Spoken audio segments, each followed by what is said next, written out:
Hello दोस्तों, इस video में देखेंगे ग्रेविटेशन से संबंधित बहुत महत्वपूर्ण मल्टीपल चॉइस क्वेश्चंस जो हर एग्जाम्स के लिए दोस्तों बहुत इंपॉर्टेंस होते हैं।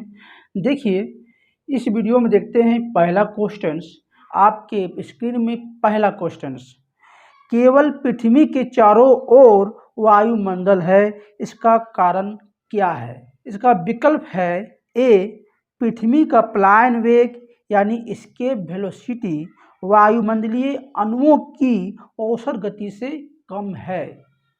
विकल्प बी, पृथ्वी का पलायन वेग वायुमंडलीय अणुओं की औसत गति से अधिक होता है। विकल्प सी, चंद्रमा का गुरुत्वाकर्षण प्रभाव। विकल्प डी, पेड़ पौधा के कारण। देखिए, सबसे पहले हम समझेंगे दोस्तों पलायन वेग। पलायन वेग यानी एस्केप वेलोसिटी। एस्केप वेलोसिटी क्या होती है? जैसे दोस्तों ये धरती है, यानी दोस्तों कोई भी प्लानेट है। देखिए, हर प्लानेट में दोस्तों एस्केप वेलोसिटी अलग अलग होती है। जैसे पृथ्वी में एस्केप वेलोसिटी का मान होती है 11.2 किलोमीटर पर सेकेंड। चंद्रमा में पलायन वेग का मान होती है 2.38 किलोमीटर पर सेकेंड। और सूर्य में पलायन वेग यानी एस्केप वेलोसिटी का मान होती है 42.1 किलोमीटर पर सेकेंड। देखिए दोस्तों, हम पृथ्वी का एग्जाम्पल लेते हैं। यदि कोई भी पर्सन किसी भी वस्तु को, किसी भी ऑब्जेक्ट को जिस वेग से फेंके कि वे ऑब्जेक्ट पृथ्वी के ग्रेविटेशंस एरिया से एस्केप हो जाए। कोई व्यक्ति किसी वस्तु को जितना स्पीड से फेंके, जितना वेग से फेंके कि वस्तु जो है, ऑब्जेक्ट जो है, वे पृथ्वी के गुरुत्वाकर्षण क्षेत्रफल यानी ग्रेविटेशंस एरिया से एस्केप हो जाए, दूर चला जाए, वे आपस पृथ्वी में लौट के ना आए, उसी को दोस्तों कहते हैं पलायन वेग। और पृथ्वी का पलायन वेग 11.2 किलोमीटर पर सेकेंड होती है। और पृथ्वी यानी अर्थ का एस्केप वेलोसिटी यानी पलायन वेग क्या होती है 11.2 किलोमीटर पर सेकेंड। और चंद्रमा का पलायन वेग क्या होगा 2.38 किलोमीटर पर सेकेंड। और सूर्य का पलायन वेग कितना होगा दोस्तों 42.1 किलोमीटर पर सेकेंड। ठीक है। देखिए दोस्तों, पलायन वेग जो है मून पर सबसे कम होती है। यदि एग्जाम्स में एक क्वेश्चन मिल जाए कि पलायन वेग सबसे कम किस में पाया जाता है, तो आप कहिएगा मून में, यानी चंद्रमा में पलायन वेग सबसे कम पाई जाती है। ठीक है दोस्तों, अब लोग आते हैं वायुमंडल में। देखिए, पृथ्वी में वायुमंडल पाई जाती है। पृथ्वी में वायुमंडल पाई जाती है, यानी ऑक्सीजन के अणु पाए जाते हैं। ठीक है। देखिए, पृथ्वी का पलायन वेग जो है 11.2 किलोमीटर पर सेकेंड होती है। पृथ्वी का पलायन वेग जो है 11.2 किलोमीटर पर सेकेंड दोस्तों होती है, जो ऑक्सीजन के अणु का औसत वेग से अधिक होता है पृथ्वी का पलायन वेग। इसलिए ऑक्सीजन के अणु को पृथ्वी जो है अपने गुरुत्वाकर्षण के द्वारा उसे बांध के रखते हैं। इसलिए दोस्तों पृथ्वी वायुमंडल पाया जाता है। दोस्तों एक बार आप फिर से समझ लीजिए। देखिए, ऑक्सीजन का वायुमंडल में ऑक्सीजन के अणु का औसत वेग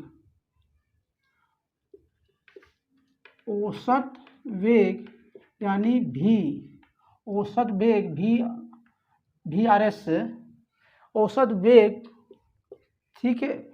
औसत वेग जो है एस्केप वेलोसिटी से दोस्तों बहुत कम होती है।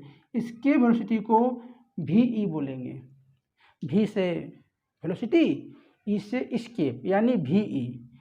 देखिए दोस्तों, वायुमंडल में पृथ्वी का एस्केप वेलोसिटी ज़्यादा होती है और पृथ्वी के वायुमंडल में ऑक्सीजन के अणु का औसत वेग पलायन वेग से कम होती है। इसलिए पृथ्वी जो है ऑक्सीजन के अणु को अपने गुरुत्वाकर्षण के कारण बांध के रखता है। इसी कारण पृथ्वी में वायुमंडल पाई जाती है, लेकिन चंद्रमा में वायुमंडल नहीं पाया जाता है। ऐसा इसलिए क्योंकि मून में चंद्रमा में पलायन वेग का मान कम होती है। कम होने के कारण चंद्रमा में वायुमंडल नहीं पाया जाता दोस्तों, ठीक है। अब आइए अपने विकल्प में। देखिए विकल्प ए में दोस्तों क्या कहा गया है, पृथ्वी का पलायन वेग वायुमंडलीय अणु की औसत गति से कम है। नहीं दोस्तों, विकल्प ए में क्या बोला गया है, पलायन वेग का मान कम है गैस के अणु के औसत वेग से। अणु के औसत वेग से पलायन वेग का मान कम है, नहीं है। यदि पलायन वेग का मान कम होगा तो वायुमंडल जो है एस्केप कर जाएगा दोस्तों। वायुमंडल जो है गुरुत्वीय क्षेत्र से, पृथ्वी के गुरुत्वाकर्षण क्षेत्रफल से क्या होगा, एस्केप कर जाएगा, ठीक है। ये तो होगा नहीं। ऑप्शन बी देखिए, पृथ्वी का पलायन वेग वायुमंडलीय अणु के औसत गति से अधिक है। यस, पृथ्वी का जो पलायन वेग है वायुमंडल के अणु के औसत वेग से ज़्यादा है। देखिए, वायुमंडल के अणु के औसत वेग से ज़्यादा है एस्केप वेलोसिटी दोस्तों, पलायन वेग ज़्यादा है। इसी कारण पृथ्वी में वायुमंडल पाया जाता है। इसका दोस्तों विकल्प होगा बी, ठीक है।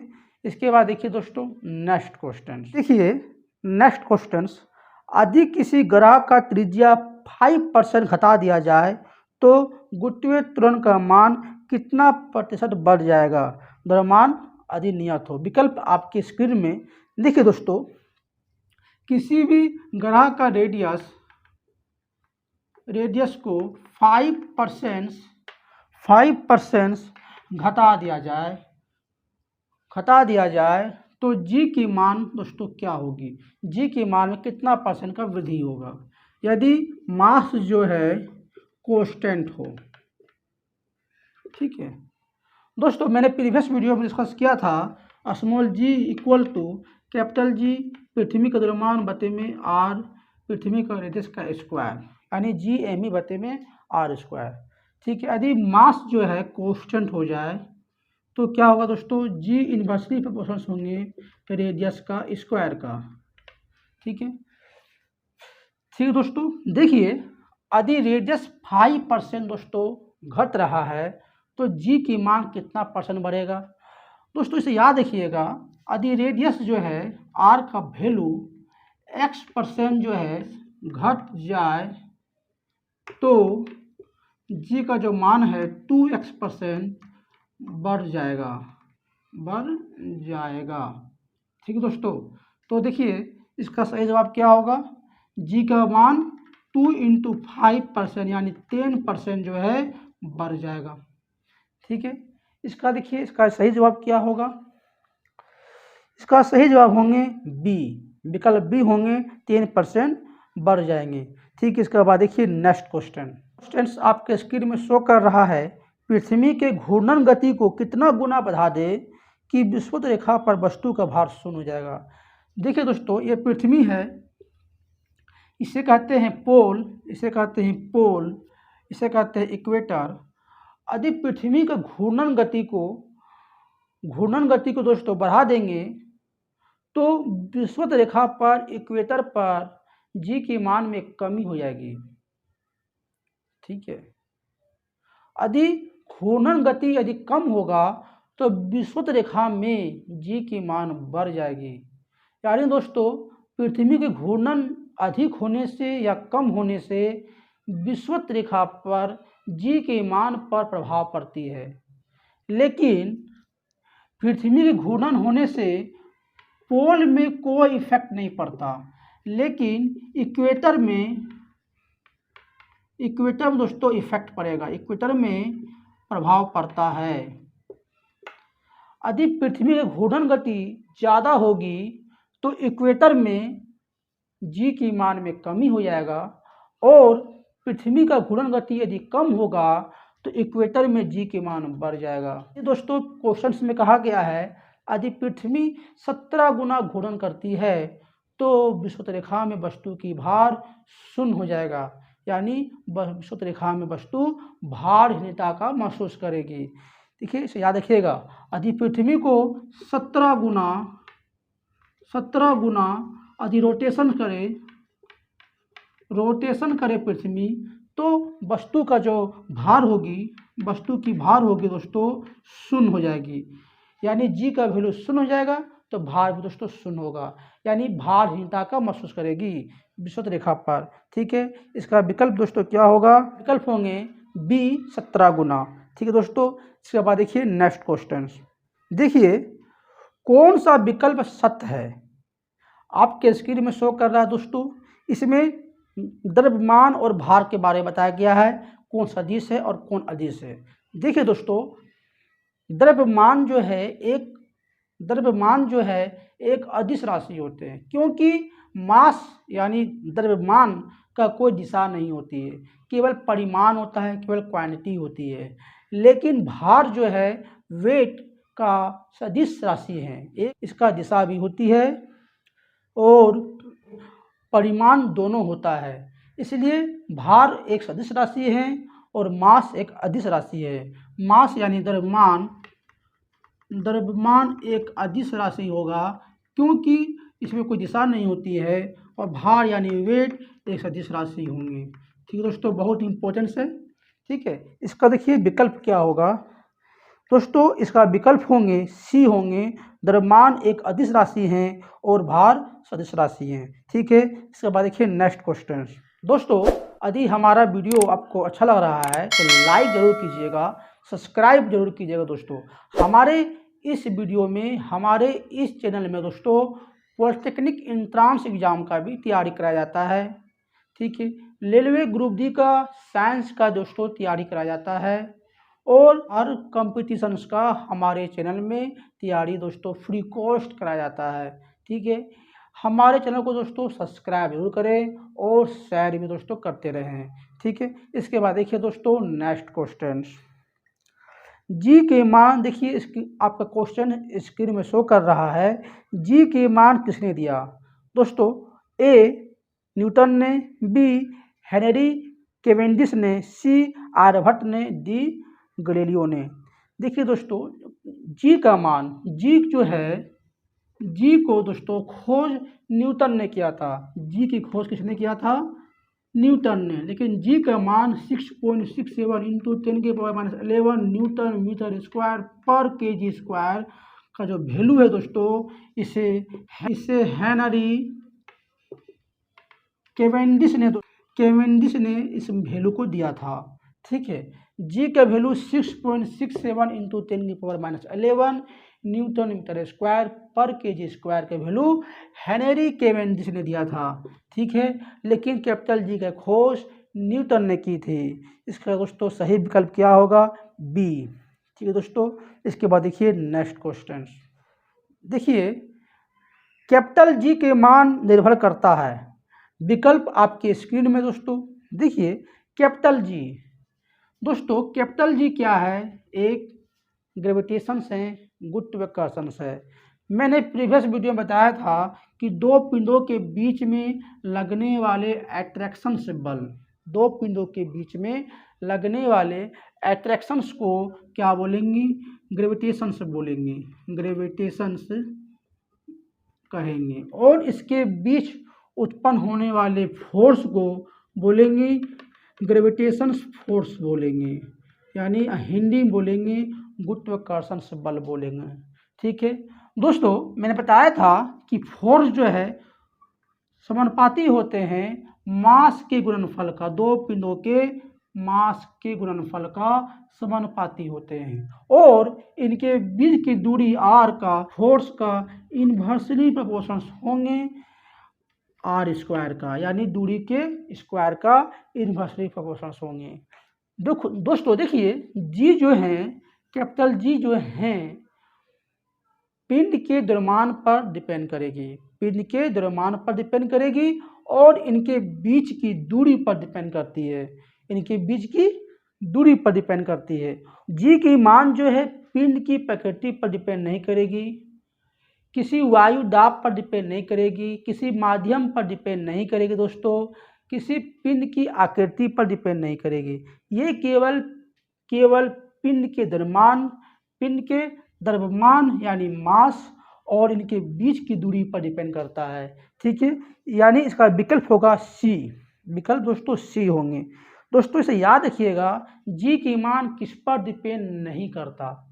ठीक है, ये पिंड जो है, पिंड ए और पिंड बी किसी माध्यम पर डिपेंड नहीं करते हैं। ठीक है, यदि ए पिंड को रख देते हैं वायु में और बी पिंड को दोस्तों, पिंड बी को दोस्तों पानी में रख देते हैं, तब भी इन दो पिंडों के बीच में गुरुत्वाकर्षण से बल लगेगा, यानी ये माध्यम पर डिपेंड नहीं करते हैं। एक पिंड को आप हवा में रख देते हैं, ए पिंड को, और बी पिंड को आप पानी में भी दोस्तों रख दीजिएगा, तब भी इनके बीच गुरुत्वाकर्षण से बल लगेगा, यानी ये माध्यम पर डिपेंड नहीं करता, ये किसी दाब पर भी डिपेंड नहीं करता दोस्तों। ठीक है, ये वस्तु, ये पिंड के प्रकृति पर भी डिपेंड नहीं करता, ये किस पर डिपेंड करता है? दो पिंडों के बीच के गुणनफल पर, यानी दो पिंडों के मास यानी द्रव्यमान के गुणनफल पर, और इनके बीच की दूरी पर डिपेंड करता है। ठीक है दोस्तों, यानी कैपिटल जी हर पिंड में दोस्तों समान होती है, इससे भी याद रखिएगा। इसका विकल्प दोस्तों क्या होगा, मैं बताया था, विकल्प होंगे, इसका विकल्प होंगे सी, पिंड के द्रव्यमान और दो पिंडों के बीच की दूरी पर। ठीक है दोस्तों, इसके बाद देखते हैं नेक्स्ट क्वेश्चन। किसी निकाय का पलायन वेग यानी एस्केप वेलोसिटी किस पर निर्भर करती है? दोस्तों विकल्प आपके स्क्रीन में है। देखिए, एस्केप वेलोसिटी दोस्तों मैंने बताया था, एस्केप वेलोसिटी दोस्तों, एस्केप वेलोसिटी क्या होती है? यदि कोई ऑब्जेक्ट को जिस स्पीड से, जिस वेग से फेंकते हैं कि वे गुरुत्वाकर्षण सतह से बाहर हो जाए, वे आपस पृथ्वी में ना आवे, उसी को कहते हैं एस्केप वेलोसिटी। एस्केप वेलोसिटी यानी दोस्तों पृथ्वी का एस्केप वेलोसिटी 11.2 किलोमीटर पर सेकंड होती है। यदि किसी पिंड को 11.2 किलोमीटर पर सेकंड स्पीड से फेंक देते हैं दोस्तों, तो वे पृथ्वी में आपस नहीं आती है, इसी को हम लोग एस्केप वेलोसिटी कहते हैं। ठीक है दोस्तों, ठीक है। एस्केप वेलोसिटी का फार्मूला दोस्तों क्या होगा? देखिए, एस्केप वेलोसिटी फार्मूला होता है रूट अंडर 2gr या 2gm बटे में दोस्तों r। ठीक है दोस्तों, देखिए एस्केप वेलोसिटी किस पर डिपेंड करेगा? देखिए फार्मूला में क्या है, एस्केप वेलोसिटी का दोस्तों दो फार्मूला होगा, इससे से दोस्तों ये बना हुआ है। ठीक है, रूट अंडर 2gm बटे r से ही रूट अंडर 2gr दोस्तों आएगा, क्योंकि g बराबर होते हैं gm बटे में r स्क्वायर। ठीक है दोस्तों, देखिए एस्केप वेलोसिटी किस पर डिपेंड करेगा? देखिए एस्केप वेलोसिटी जो है प्रोपोर्शंस होंगे दोस्तों पृथ्वी के रेडियस के स्क्वायर रूट का। ठीक है, एस्केप वेलोसिटी जो है प्रोपोर्शंस होंगे दोस्तों पृथ्वी के मास के स्क्वायर रूट का, यानी एस्केप वेलोसिटी जो है पृथ्वी की मास यानी किसी भी ग्रह का मास, द्रव्यमान और रेडियस पर डिपेंड करती है। ठीक है दोस्तों, देखिए फॉर्मूला दोस्तों, फॉर्मूला से आप समझ सकते हैं कि इसके वेलोसिटी बराबर क्या होगा, √2gr होते हैं, √2gr होता है, √2gm बटे में r होता है। यानी इसके वेलोसिटी जो है समानुपाती होंगे √r का, और इसके वेलोसिटी समानुपाती होंगे √, द्रव्यमान का। यानी ये द्रव्यमान और पृथ्वी का त्रिज्या पर डिपेंड करती है। इसके वेलोसिटी पृथ्वी का द्रव्यमान और त्रिज्या पर डिपेंड करती है। ठीक है दोस्तों, इसके वेलोसिटी दोस्तों पृथ्वी का त्रिज्या और द्रव्यमान पर डिपेंड करेगी। दोस्तों इसका विकल्प होगा बी होंगे, इसका विकल्प बी होंगे, ग्रह के द्रव्यमान और त्रिज्या पर डिपेंड करती है। कुछ और दोस्तों आप जान लीजिए कि इसके वेलोसिटी दोस्तों का कोई दिशा नहीं होती है, ये एक अदिश राशि होते हैं। इसके वेलोसिटी जो है एक स्केलर क्वांटिटी होते हैं, स्केलर क्वांटिटी होते हैं। ठीक है दोस्तों, स्केलर क्वांटिटी होते हैं यानी अदिश राशि होते हैं, तो कोई दिशा नहीं होती है, अदिश राशि होते हैं। ठीक है दोस्तों, देखिए इसके वेलोसिटी एक अदिश राशि होता है, यानी प्लान वेग एक अदिश राशि होते हैं। प्लान वेग का कोई दिशा नहीं होती है दोस्तों, इसे भी याद रखिएगा। ठीक है, इसके बाद देखते हैं नेक्स्ट क्वेश्चन, सबसे कमजोर बल। देखिए आपकी स्क्रीन में दोस्तों कमजोर बल क्या होती है। दोस्तों मैंने प्रीवियस वीडियो में डिस्कस किया था, कमजोर बल एक गुरुत्वाकर्षण बल है, और सबसे शक्तिशाली बल नाभिकीय बल होते हैं। इसके बाद आता है विद्युत चुंबकीय बल, और सबसे अंतिम में होगा गुरुत्वाकर्षण बल यानी सबसे कमजोर बल। इसका विकल्प होंगे दोस्तों सी होंगे, गुरुत्वाकर्षण बल। ठीक है, इसके बाद देखिए नेक्स्ट क्वेश्चन, पृथ्वी पर सूर्य द्वारा गुरुत्वाकर्षण बल, पृथ्वी पर सूर्य द्वारा गुरुत्वाकर्षण बल। विकल्प आपके स्क्रीन में ए समान रहता है, बी सूर्य पर पृथ्वी द्वारा गुरुत्वाकर्षण बल की अपेक्षा कम होता है, विकल्प सी सूर्य पर पृथ्वी द्वारा गुरुत्वाकर्षण बल के बराबर होता है, विकल्प डी सूर्य पर पृथ्वी द्वारा गुरुत्वाकर्षण बल की अपेक्षा अधिक होता है। देखिए दोस्तों, पृथ्वी पर सूर्य द्वारा गुरुत्वाकर्षण बल, पृथ्वी पर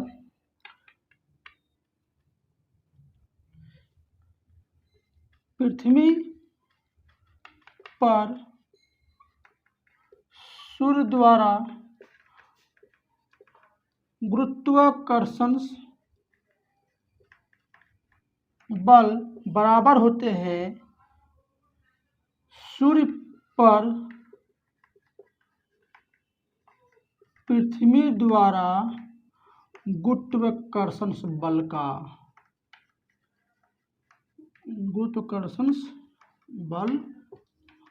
गुरुत्वाकर्षण बल का।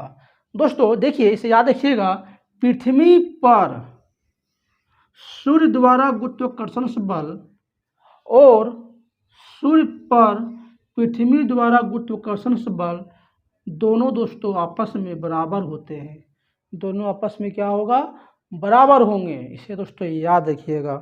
देखिए तो इसका विकल्प दोस्तों क्या होगा, इसका विकल्प होंगे सी सूर्य पर पृथ्वी द्वारा गुरुत्वाकर्षण बल के बराबर होते हैं, विकल्प सी का सही जवाब होगा। इसके बाद देखिए नेक्स्ट क्वेश्चन, जी के मान, स्मॉल जी के मान सबसे कम कहाँ होती है। देखिए दोस्तों विकल्प आपके स्क्रीन में शो कर रहा है, स्मॉल जी की मान सबसे कम कहाँ होती है। देखिए दोस्तों इसे कहेंगे पोल, इसे कहेंगे पोल, इसे कहेंगे इक्वेटर। देखिए दोस्तों मैंने प्रीवियस वीडियो में डिस्कस किया था, स्मॉल जी बराबर होते हैं कैपिटल जी एम ई बटे में R square. G inversely proportional होते हैं रेडियस का। ठीक है दोस्तों, जिसका रेडियस कम होगा उसका जी के मान ज़्यादा होगा। यानी दोस्तों पोल में रेडियस कम होती है, पोल में जो है रेडियस कम होती है तो यहाँ जी के मान ज़्यादा होगा, इक्वेटर में दोस्तों रेडियस का मान ज़्यादा होती है, इसलिए जी के मान कम होंगे। ठीक है, और पृथ्वी के केंद्र में जी के मान शून्य होती है दोस्तों।